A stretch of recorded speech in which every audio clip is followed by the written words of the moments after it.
Rickshaw Balaji की manager Shukla, welcome to the session. आज देख रहे हैं हम किसको लेके आए हैं। आज हमारी चिंकी आ चुकी है और आप अगर देख सकते हैं उसके पास खाने पीने की बहुत सारी चीजें हैं। शायद तुम्हारा निगाह यहाँ पे जा रहा होगा, लेकिन देखो उसको थोड़ी सी दर्द है, थोड़ी सी तकलीफ है। आई थिंक ये देख के आप गेस कर सकते हो कि ये है क्या। जिनको नहीं पता, ये एक टिफिन पार है, इसके अंदर पानी है और ये ऐसा क्यों कर रही है, क्योंकि आज का टॉपिक का इसी डायग्राम से हिंट मिलेगा। और जो बच्चे इस डायग्राम को देखते ही टॉपिक जिनको समझ आ चुका हो, वो कमेंट सेक्शन में मुझे बताएंगे उन्हें आ गया था। ओ, तो बच्चा, ये है आज हम लोग करने वाले मेंस्ट्रुअल साइकिल। मेंस्ट्रुअल साइकिल एक मोस्ट रिपीटेड टॉपिक है एग्जाम का, ठीक है।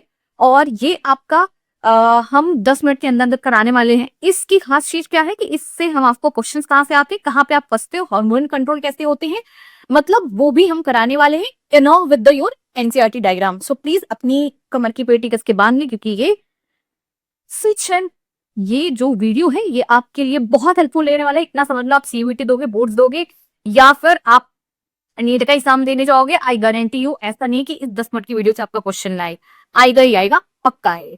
ठीक है। सो देखिए, मेंस्ट्रुअल साइकिल क्या होती है। मेंस्ट्रुअल साइकिल क्या है, फीमेल की मेंस्ट्रुअल का मतलब मेंसेस, ठीक है। ये टिपिकली 20 डेज की साइकिल होती है, जिसमें देखो होती कब है, क्यों होती, पहले तो थोड़ा सा रफ आइडिया ले लो, फिर आपको ये चीजें समझाते हैं। जैसे कि एक होती है आपकी, ये मान लो एक फीमेल है, ठीक है। इस फीमेल की बॉडी में ये इसका ओवरी है, ठीक है। ये इसका फेलोपियन ट्यूब, यूट्रस, ये यहाँ पे ओवरी, ठीक है। अब यहाँ से क्या होता है कि फीमेल की बॉडी से जब ओवा भागती है, तो ओवा भागती है तो फिंगरी पकड़ लेती है, ठीक है। ये आपका ये बेसिक नॉलेज होनी चाहिए आपको टॉपिक समझने के लिए, लेकिन कोई बात नहीं है, हम कराते दे रहे हैं। तो अब ये ओवा अगर यहाँ पे आ रहा है, ठीक है, तो ओवा का यहाँ पे बनना, बन के यहाँ से फट के भागना, भाग के आके यहाँ पे इंतजार करना, यहाँ पे इंडोमेट्रियम होती है, जिसकी थिकनिंग बहुत ज्यादा बढ़ती जाती है। इंडोमेट्रियम क्या है, यूट्रस के अंदर वाली लेयर है, जो कि बेसिकली आपकी एम्ब्रायो डेवलपमेंट में पार्टिसिपेट करती है, ठीक है। उसका यहाँ पे थिक होना, उसके बाद अगर इस पर आ जाता है, तब तो फर्टिलाइज होकर जाइगोट बन के आगे बच्चा बन के बाहर निकल जाएगा। लेकिन अगर प्यार में धोखा मिलेगा, इसको नहीं आए, तो होगा क्या, ये ओवा और साथ में इंडोमेट्रियम की लाइनिंग ये आपकी बाहर आ जाएंगी ब्लड के फॉर्म में, जिसको हम पीरियड्स बोलते हैं, जिसको हम ब्लीडिंग फेज बोलते हैं। तो देखो, हम आपको मेंस्ट्रुअल साइकिल बताने वाले हैं। जो ये पहला डायग्राम रिप्रेजेंट कर रहा था, that is a single phase. जब भी मेंसेस बोला जाता है, यूजुअली लोग को ये लगता है कि it just periods, in just pain. No, ये एक फेज है, बाकी पूरी एक साइकिल है। कुछ कुछ इवेंट्स होते हैं जो होते हैं, यहाँ पे आपकी कन्वीनियंट के लिए हमने इसको 4 बार में डिवाइड कर दिया है, ठीक है। पहले ग्राफ को, ये ग्राफ देख रहे हो, ये ग्राफ तुम्हारे लिए बहुत इंपॉर्टेंट है, बहुत ज्यादा इंपॉर्टेंट है बॉस, ठीक है। हम बना नहीं सकते कि ये कितना ज्यादा इंपॉर्टेंट है, ठीक है। इसको तो सबसे पहले आपको एकदम समझ आ जाना चाहिए, लेकिन उससे पहले ना हम आपको ये बताएंगे कि ये ग्राफ आपको पढ़ना कैसे, देखना कैसे, ठीक है। तो अगर आप ये देखें तो थोड़ा सा ये पता नहीं कैसे कुछ भगलाओं के आंखें थोड़े टेढ़े हो गए हैं, इसके लिए हमें कृपया माफी दी जाए। ये सीधे कैसे होंगे, हमें थोड़ी सी इसमें परेशानी हो रही है, लेकिन हम करके रहेंगे, ये मेरा वादा है आपसे, बस आप देखते चलिए, ठीक है। लग रहा है मुझे वीडियो फिर से बनानी कम पड़ जाए, जस्ट बिकॉज कि ये डिसाइड हुए हैं इनको पहना खेलना है। हाँ हाँ, ये सही हो गया, ठीक है। सो अभी देखो ये एकदम सही है। तो सबसे पहले ना, तो यहाँ पे ये ग्राफ देखो, एक एक चीज जो दिखा रहे हैं उतना ही देखते जाओ, बाकी चीजें मत देखो, तो कभी ये डायग्राम समझ नहीं पाओगे। ये देखिए, यहाँ पे जो दिखा रहे हैं, ये दिखा रहे हैं आपका पिट्यूटरी या फिर एडाप्टेटिव हार्मोन, ठीक है। यहाँ पे दिखा रहे हैं कि पिट्यूटरी से, सॉरी, पिट्यूटरी से कौन से हार्मोन निकलते हैं, ठीक है। पिट्यूटरी से बहुत सारे हार्मोन निकलते हैं, बट यहाँ पे आपको 2 दिखाए गए, कैपेसिटिक एलिच।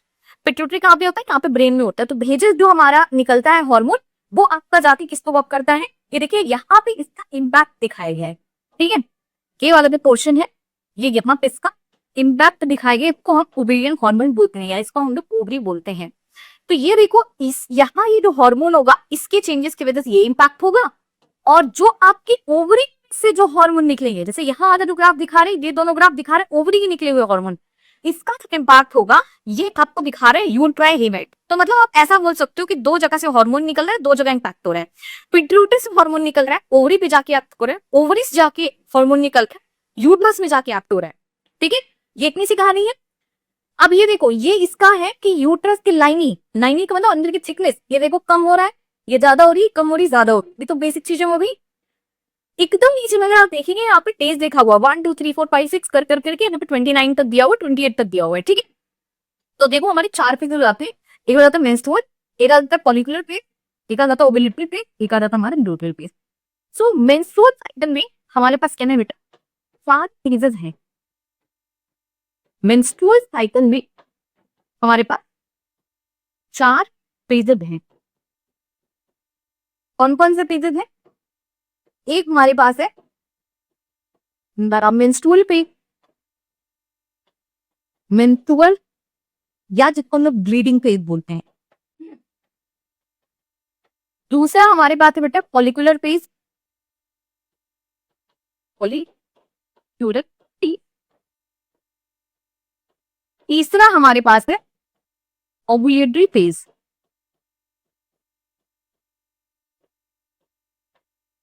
चौथा हमारे पास है luteal phase. Luteal phase, luteal phase का नाम होता है सेक्रेटरी फेज। इनके नाम बहुत अलग अलग इंपॉर्टेंट होते हैं। पॉलीपेयर का नाम होता है प्रोलिफेरेटरी फेज, प्रोलिफेरेटरी फेज।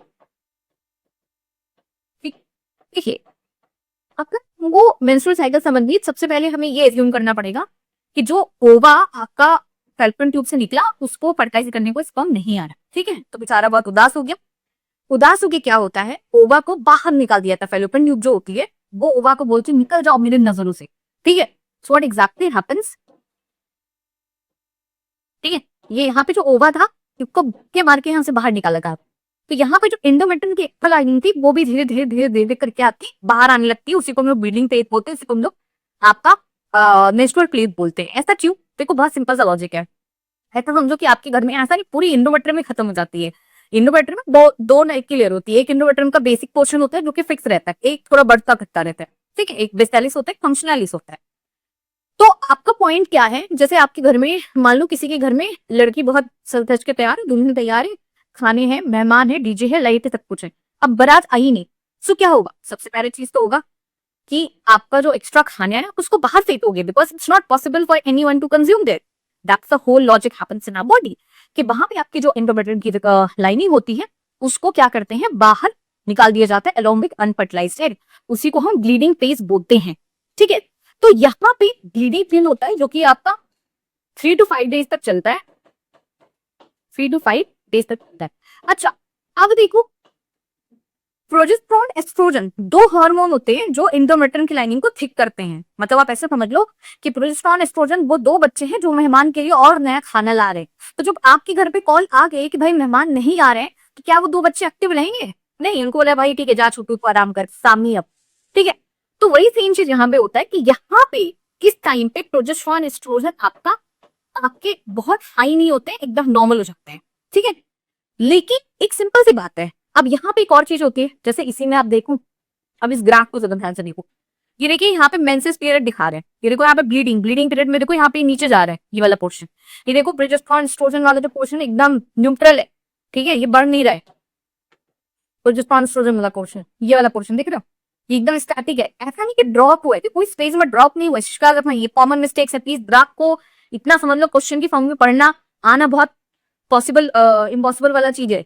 एक चीज हम क्या आपसे बोल रहे हैं कि प्रोजेस्टेरोन एक्सपोजर यहाँ पे बढ़ा नहीं है, लेकिन ऐसा नहीं कि इस पॉइंट से इस पॉइंट पे घटा है। ठीक है, ठीक है, यहाँ पे ड्रॉप नहीं हो रहा। इस चीज को समझो, हम क्यों बोल रहे हैं हम तुमको बताते हैं। एक और जगह दिखाएंगे जहां पे ड्रॉप हो, तो आपको ये चीज समझ आएगी। होता क्या है, लेकिन ये जो दो काम होते हैं एक्सेसिव एप्लेट्स, इन दोनों का काम होता है कि पॉलिकल्स को डेवलप करना। पॉलिकल्स क्या होते हैं? ओवरी में ही होते हैं जहां पे ओवा बनती है। मतलब ऐसे समझ लो कि ये लड़की के घर में लड़की को तैयार कराना, दुल्हन बनाना, ये वाला इनका काम होता है। ठीक है, FSH का। तो होता क्या, FSH को अभी भी कब रिकअप हुआ है भाई, उसका तो आया नहीं लड़का, मतलब स्पर्म तो आया नहीं। तो क्या होती है FSH इस वक्त देखो उतना हाई नहीं है, लेकिन हल्का उनका हाई है। ठीक है, इट्स लाइक किसी एक के घर में बारात नहीं, इस में थोड़ी दूसरी लड़की तैयारी नहीं होगी, ये शादी ये सपने नहीं देखेगी, है ना। बस ये होता है कि स्टार्टिंग में पड़ोस के घर में कुछ हुआ है, इंसान थोड़ा सा स्टार्टिंग में थोड़ा थोड़ा चुपके चुपके तैयारी करता है। वही सेम चीज यहाँ पे होती है। यहाँ पे देखो फॉलिकल्स एकदम स्लोली डेवलप हो गए, एफएसएच हल्का हल्का बढ़ रहा है। ये आपका चलता है कितने दिन, 4 से 5 दिन। लेकिन देखो ये यहाँ पे 7th डे के आसपास, आपका 5th-7th डे के आसपास देखो एक्सपोजर भी थोड़ा थोड़ा बढ़ने लगता है। ठीक है, तो देखो इंडोमेट्रियम भी लाइनिंग भी बढ़ने लगी है। क्यों? क्योंकि now they are preparing for the second ova. ये देखो एफएसएच एलएच आपका बनने लगता है, एलएच मेनली आपका बढ़ रहा है देखो, तो जिस तरह से पॉलीपेड डेवलप होने लगता है। देखो होता क्या है कि एक बार इस ओवरी से ओवा निकलता है, वो रैप्चर होकर निकल गया, बट दूसरी ओवरी को लगता है कि यार मैं तैयार होती हूँ, है ना, मैं निकल जाती हूँ, मेरा वाले के स्पर्म आएगा, फर्टिलाइजेशन होगा ही। ठीक है, तो उसके लिए एंडोमेट्रियम अपनी तैयारी करने लगती है।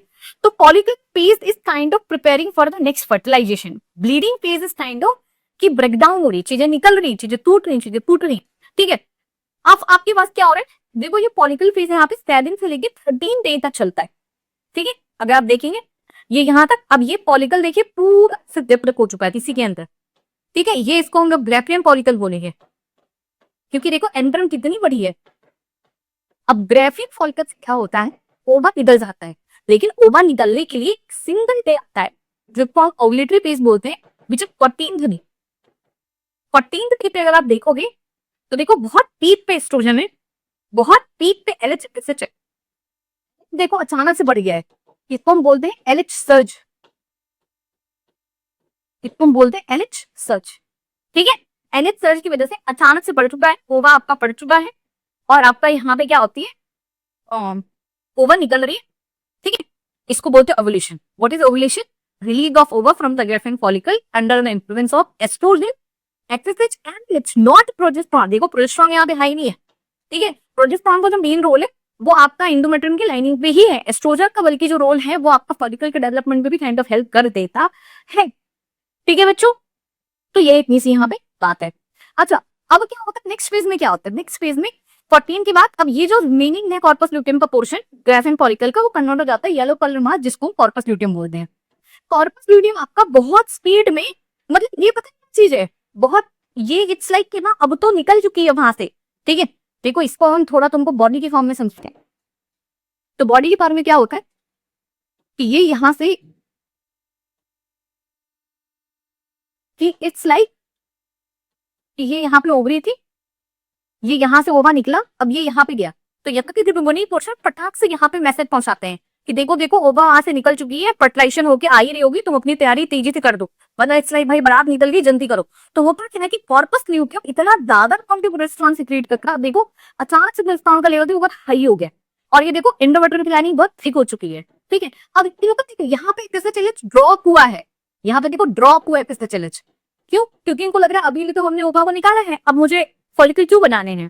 ठीक है, अब पहले 28 का तब देखा रहेगा, लेकिन एकदम लास्ट आते आते ये देखो तुम्हारे 25-26 डे आते आते इनको समझ आता है कि देखो यार अभी तक आना होगा तो आ गया होगा, इसका मतलब कहीं ना कहीं नहीं आ रहे। तो देखो कॉर्पस ल्यूटियम धीरे धीरे धीरे धीरे हल्का स्लो डाउन होना शुरू हो जाता है, रीजनरेट में शुरू हो जाता है। 28th डे के आसपास ये देखो एकदम अचानक से ड्रॉप होना शुरू हो जाता है, क्योंकि डीनोटेट हो गया, प्रोजेस्टेरॉन बन ही नहीं रहा है। जब प्रोजेस्टेरॉन बन ही नहीं रहा है तो आपकी प्रोजेस्टेरॉन का ही तो काम था एंडोमेट्रियम को बढ़ाना, तो जब प्रोजेस्टेरॉन हट गया मतलब तो कहां से काम होगा। तो इसी के बाद नेक्स्ट ब्लीडिंग फेज शुरू हो जाती है। बात समझे, 4 फेजेस हैं, वही आपकी ओवरऑल कहानी है। तो देखो प्रोजेस्टेरॉन ड्रॉप कहां पे हो रहा है, एंड ऑफ ल्यूटियल फेज के आसपास हो रहा है। ठीक है, यहाँ पे ड्रॉप नहीं हो रहा है, बस सांप कम है। एफएसएच एलएच ड्रॉप कहां पे हो रहा है, ल्यूटियल फेज में हो रहा है।